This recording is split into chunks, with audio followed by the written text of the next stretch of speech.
السلام علیکم ورحمۃ اللہ۔ آج شب برات ہے اور آج کے دن کا ایک ایسا عمل ہے جس عمل کو انسان اگر آج کی رات میں کرے تو یقیناً اس کی زندگی میں وہ کامیابی آئے گی، وہ ترقی ملے گی کہ اس کی سوچ وہاں تک نہیں پہنچی ہوگی۔ اور آج کی رات وہ ہے جس رات کے تعلق سے بڑی فضیلت آئی ہے کہ آج چھٹکارے کی رات ہے۔ آج کی رات اگر بندہ جو دعا کرتا اللہ تعالیٰ قبول فرماتا ہے۔ جو بندہ ذکر و اذکار میں گزار کر اپنے مولا سے رو رو کر دعا کرتا ہے، عمل کرتا ہے، تو اللہ تعالیٰ اسے بہت کامیابی سے نوازتا ہے۔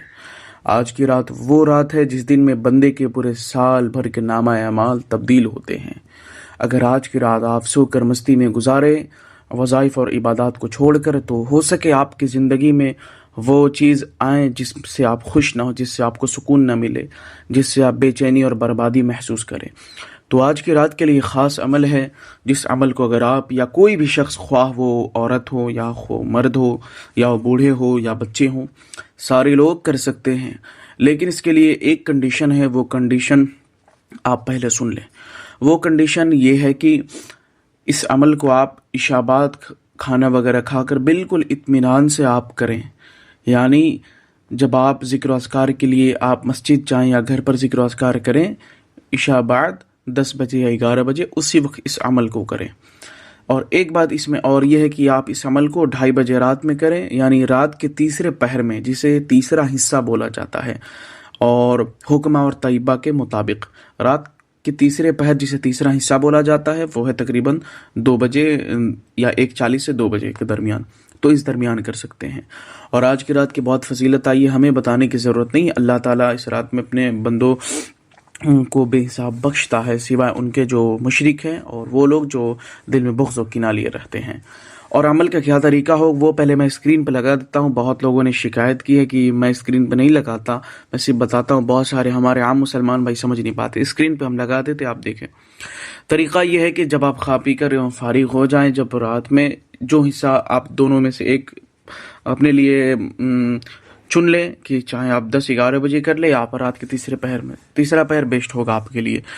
عمل کا طریقہ یہ ہے کہ جب آپ فری ہو کر بیٹھ جائیں مصلی پر، اور یہ عمل کرنے سے پہلے 2 رکعت تحیۃ الوضو نفل پڑھ لیں۔ کیسے پڑھیں گے؟ ہر رکعت میں، یعنی دونوں رکعت میں سورہ فاتحہ کے بعد آپ کو 11 مرتبہ قل واللہ شریف پڑھیں گے، ٹھیک ہے؟ دوسری رکعت بھی اسی طریقے سے کر لیں۔ اب آئیے عمل کا طریقہ کیا ہے۔ 2 رکعت نفل پڑھنے کے فوراً بعد یہ عمل کرنے کے لیے وہیں پر بیٹھ جائیں۔ سب سے پہلے 313 مرتبہ درود شریف پڑھیں۔ اب درود شریف یہ مطلق ہے، یعنی یہ جو ورڈ ہے یعنی بالکل عام ہے، آپ کوئی بھی درود شریف پڑھ سکتے ہیں، کوئی قید نہیں ہے، کوئی کنڈیشن نہیں ہے کہ اسی کو آپ کو پڑھنا ہوگا، نہیں، آپ کے جو مرضی جو آپ کو یاد ہو اللہ کے فضل و عطا سے آپ اسی کو پڑھیں، ٹھیک ہے؟ اور 313 مرتبہ لا حول ولا قوت، یعنی یہ جو لا حول ہے، لا حول ولا قوت الا باللہ العلی العظیم، یا لا حول ولا قوت الا باللہ العلی العظیم، اس کو آپ 313 مرتبہ پڑھیں گے۔ یہ 313 یہ انک جو ہے، عدد ہے، یہ وہ عدد ہے جو مذہب اسلام سے اس کا رشتہ اتنا مضبوط ہے کہ اگر آپ اس کو پڑھیں گے تو آپ کی آنکھوں میں آنسو آئیں گے اور آپ کی آنکھیں نم ہو جائیں گی، ٹھیک ہے؟ پھر 313 مرتبہ آیت الکرسی شریف جو کہ تیسرے پارے کے پہلے صفحے پر موجود ہے، ٹھیک ہے؟ وقت تو لگے گا لیکن انشاءاللہ تبارک و تعالیٰ آپ کو کامیابی بھی تو ملے گی اللہ کے فضل و عطا سے۔ اللہ تبارک و تعالیٰ آپ پر رحم کرم فضل فرمائے، ٹھیک ہے؟ اور 313 مرتبہ سورہ اخلاص، جسے آپ قل هو اللہ احد اللہ الصمد کہتے ہیں، ٹھیک ہے؟ قرآن مجید میں دوسرے نمبر پہ سب سے چھوٹی سورہ ہے۔ اور 313 مرتبہ اعوذ باللہ من الشیطان الرجیم۔ اب کیوں یہ ہے معلوم ہے آپ کو؟ اس کا مطلب یہ ہوتا ہے اے میرے رب، یعنی مفہوم یہ ہے کہ ہم تیرے شیطان مردودوں سے پناہ چاہتے ہیں، یعنی شیطان کے آپ وسوسے سے بچے رہیں گے۔ جب بھی آپ کو شیطان کا وسوسہ آئے، شیطان باقاعدہ ترنت اعوذ باللہ من الشیطان الرجیم پڑھیے، یعنی جب آپ فوراً پڑھیں گے اعوذ باللہ من الشیطان الرجیم اور لا حول ولا قوت، شیطان آپ کے پاس قریب تک نہ آئے گا۔ اور 313 مرتبہ سورہ کوثر، یعنی قرآن مقدس کی سب سے اسمال، سب سے چھوٹی سورہ مبارکہ، سب سے صغیر چھوٹے مبارکہ، یعنی یہ سب سے چھوٹی سورہ مبارکہ ہے۔ انا اعطیناک الکوثر فصل لربک ونحر ان شانئک هو الابتر۔ ماتر صرف 3 آیت ہے، ماتر 3 آیت ہے اس کے اندر، ٹھیک ہے؟ اور 313 مرتبہ لاسٹ میں درود پاک پڑھیں گے جو پہلے پڑھے تھے آپ شروع میں، ٹھیک ہے، یہ بالکل عام بالکل سادہ سا پروسیس ہے، اس میں کوئی پریشانی نہیں ہے، ایسی کوئی بھی الفاظ ہم نے نہیں بولا کہ آپ کو پریشانی ہو۔ ایک صاحب کمنٹ کیے تھے کہ آپ کے الفاظ سمجھ میں نہیں آتے، میں نے کہا میرے عزیز بھائی ہم نے کوئی بھاری اردو نہیں استعمال کیا، بھاری اردو کے الفاظ نہیں استعمال کیے، بالکل عام زبان میں آپ سے گفتگو کیا ہوں، انشاءاللہ سمجھے ہوں گے۔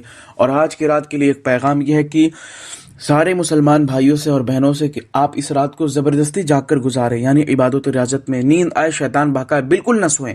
آج کی رات وہ ہے جب عمل تبدیل ہوگا، آپ اللہ تعالیٰ سے دعا کریں اور عصر بعد بھی آپ ذکر و اذکار کریں، کیونکہ یہ خاص وقت ہے۔ جو لوگ کہتے ہیں مکروہ ٹائم ہے عبادت کے لیے اور ذکر و اذکار کے لیے، اس میں منع نہیں ہے۔ مکروہ ٹائم وہ ٹائم ہوتا ہے جو مغرب سے 20 منٹ پہلے ہوتا ہے، پورے عصر کا وقت نہیں ہوتا ہے، صرف مغرب سے 20 منٹ پہلے، 20 منٹ پہلے ہوتا ہے مغرب سے، وہ مکروہ ٹائم ہے۔ تو اس رات میں زبردستی جاگے، آنکھ پر پانی مار لے، چائے پی لے، کوئی کسی بھی صورت میں سوئے نہ، کم سے کم 4 بجے تک عبادت کر، پھر فجر کی نماز پڑھ کر آپ سوئیں۔ صرف ایک رات کی آپ کی محنت اللہ تبارک و تعالیٰ بے حساب آپ کو کامیابی سے نوازے گا۔ اللہ تعالیٰ سے اپنے لیے، اپنے ماں باپ کے لیے، اپنے فیملی کے لیے، ملک ہندوستان کے مولانا قمر غنی عثمانی سے معتقیر صاحب کے لیے دعا کرے۔ اور ہمارے جو مسلمان بھائی بھی گرفتار ہیں، ان کا جرم کچھ نہیں ہے، ان کا جرم یہ ہے کہ رسول پاک صلی اللہ علیہ وسلم کے نام مبارکہ کو وہ اپنی زبان سے ادا کیے، یعنی آئی لو محمد بولے۔ تو سارے لوگوں کے لیے دعا کریے گا، آپ سے دل سے گزارش کر رہا ہوں، اور میری کامیابی کے لیے جس مقصد پر، جس راستے پر میں چل رہا ہوں، وہ راستہ کافی مشکل بھرا ہے، قوم کے لیے بہت اہم کام کیا جا رہا ہے، انشاءاللہ اس کا آدھا حصہ تو آپ لوگوں نے دیکھ چکا ہے، سوشل میڈیا کے ذریعے میں دکھا چکا ہوں، تو دعا کریے میرے لیے بھی۔ السلام علیکم ورحمۃ اللہ۔